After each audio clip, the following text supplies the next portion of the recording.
So, Film Sparks, Yes? you are a Rarity fan. Well, on my list of favorite unicorns, Twilight is my most favorite. Alicorn now. Oh, right. I forgot. That's okay, so did the writers. And I love Rarity.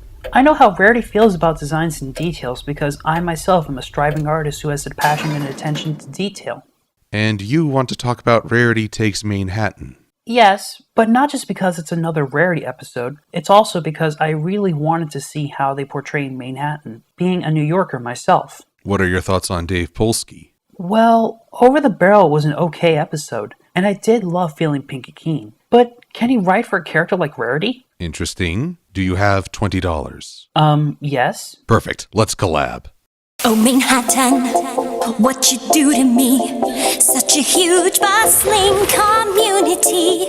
And there's always opportunity. Well, we finally got a Rarity episode. It's only been... 2 years. What, really? Yup, the last episode to feature Rarity as the central focus was Sweet and Elite, and that aired on December 3rd, 2011. Dang. So there's been some excitement for this episode, even before we knew the plot. After all, a lot of fans were hoping for her to get some focus in Season 3. Including me, which is funny considering that when I first watched this series, I thought I would hate Rarity. Yet with a few episodes, she quickly shot up as one of the show's most diverse characters. I actually liked Rarity from the beginning. I know that a lot of people have made her come off as snooty, but I knew she would be an interesting character. This episode is very well timed as it's a more down-to-earth tale. I enjoyed the gimmick aspects of power ponies and bats, yet we needed a story that cast the characters in a more relatable light. So the big question is, can Dave Polsky pull off writing for Rarity as well as Charlotte Fullerton or Megan McCarthy? We start off with the main six getting ready to leave with Spike, once again getting the shorter end of the stick.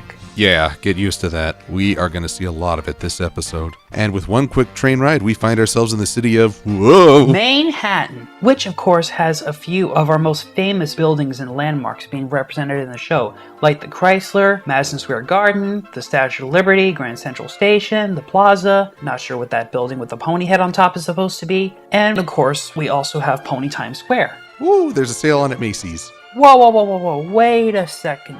I mean, this is nicely designed, but it's too nice. It should at least be much more crowded. I mean, look at Times Square. It's practically desolate. They should have at least more ponies or taxis. And the city is just too clean. It should be a little bit dirty, and there should be at least a homeless pony in the background. I loved how Manehatten was designed, but the creators could have done just a little bit more detail to the city. I can see Donald Rump. Hi, Donald. You're fired. I do not work for you, dummy. Now, I gotta bring up a continuity issue here.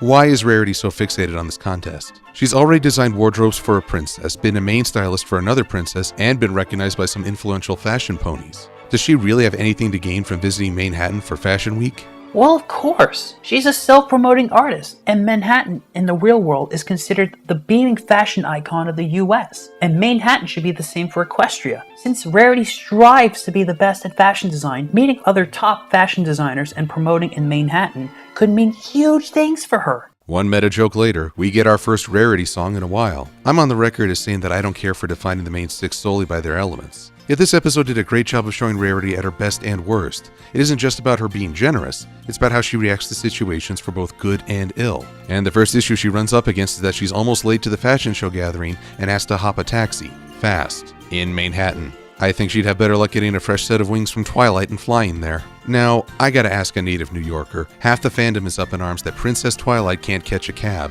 Are New Yorkers really like this? Well, that's the basic stereotype of New Yorkers in my opinion. New York is a very busy place, full of people who have places to go, and driving around New York City is considered a luxury, so it's the norm to catch a cab, a bus, or a subway. I believe also that New Yorkers act really pessimistic and grumpy because they feel like they're going to get screwed over, so they act like this to avoid being screwed over. And I wouldn't recommend giving Rarity wings. We're already dealing with one male alicorn in the background. The who's a what now? Right there.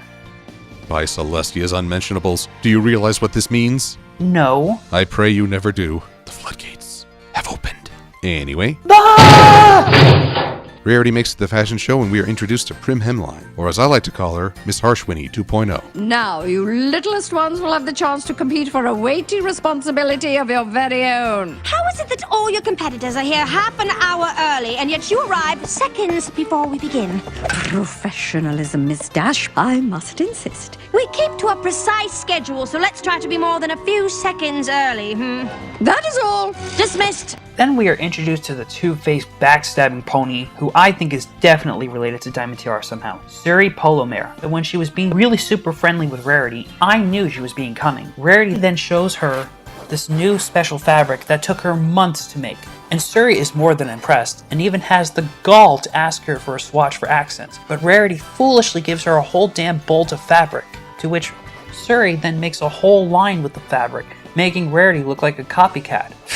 The bitch. I actually worked with someone like this. All sweet and friendly until she twists that knife in your back. Rarity takes this betrayal pretty hard. My generosity has ruined me, I tell you. Ruined! Would you like some cheese with that wine? Certainly.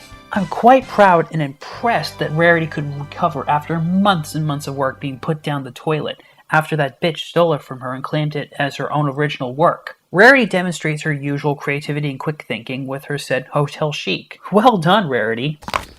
But all's not well amongst the main six. Suri's manipulation and the stress is getting to Rarity. Much like in Suited for Success, the situation is clouding Rarity's judgment and values. And she's taking out her feelings on the other ponies, very much the way Suri was treating her assistant, Coco Pomel. And that's why Suri is my favorite kind of antagonist. Those powerful, world-conquering villains are fun, yet the real appeal for me lies in the antagonists who serve as a dark mirror for our heroines. The thought here is that Rarity can become a lot more like Suri if she abandons her morals. It really broke my heart to see how she was treating her friends. I go out of my way to get you tickets for a show, and this is how you repay me? By abandoning me in my hour of need? I mean, look at how Rarity turns her hotel room into a sweatshop. Where's Spike? Huh? Where is Spike? He's not in any of these shots. Either he's napping in the back, or the ponies lost him in the Manehatten streets and he's wandering, cold and alone.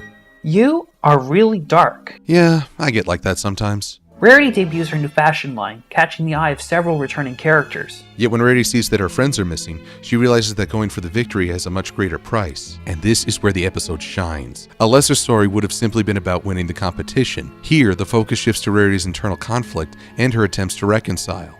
Rarity searches the city high and low for her friends, and when she finds them back at the fashion show, Suri tricks Rarity once more by telling Rarity that Prim was really pissed that Rarity left, and as a result, she lost the contest. Yet the prospect of losing a contest doesn't bother Rarity anymore, as she's once again placing an emphasis on her friends and being generous. So she pulls a few strings against every pony, including Spike, to see a musical she's been promising. Then the assistant for Suri turns up in the theater and reveals the truth to Rarity about how she actually won. I've worked for Suri for so long, I started to believe that it really is every pony for herself in this town. Until I saw how generous you were with your friends, and how generous they were with you. I think that this is a fantastic turn of events, that Rarity's generosity affects someone in such a positive and moving way. And because of Coco's courage against her bitch boss, she can move forward in the fashion industry. This turned out to be a happy ending for everyone, except, thankfully, Suri. I'm going to play devil's advocate here and list a few shortcomings. First off, did Rarity have to win a contest that no longer appealed to her? Some of the best episodes in Friendship is Magic showed the ponies losing a competition, yet coming away feeling better. Also, Rarity's generosity has had a boomerang effect, which might give kids a false idea. Being generous to others doesn't guarantee that something good will happen to you in return. In fact, you might not gain from the experience or know that you've had an impact. Yet that doesn't mean there aren't benefits. Many individuals, like Coco Pomel, are influenced by random acts of kindness and generosity and may just pay it forward. I can appreciate that they're pitching the benefits to a younger audience, yet I think this ending might be too clean. You have a good point, but Rarity and the others went through so much already, and her friends were sad that she was going to stay in Manehatten for a while. Also, it still gave a good ending for Coco. There's also the fan desire to see Suri get her comeuppance, which is fair, yet I don't think this episode suffers from the absence. We don't need to see her suffering to know that she's lost this contest in every way. This episode was amazing. There was so much development for Rarity and the others, and we got to see more of Manehatten, and we also got a great moral. Be caring, but careful. My only real issues are that Spike is underutilized again and the ending might be a little too perfect to be believable. None of these hiccups are enough to make me see this as anything other than a strong entry for Polsky. Well, Silver-Quill, it's been super fun working with you and showing you around What the hell? What's going on? Remember when I said that the floodgates had opened? Well, here's the result. One male alicorn in the show means that everybody wants to create their own alicorn OC. Run, Film Sparks, run! This would be easier if you... I don't know why. My animator's too lazy for that.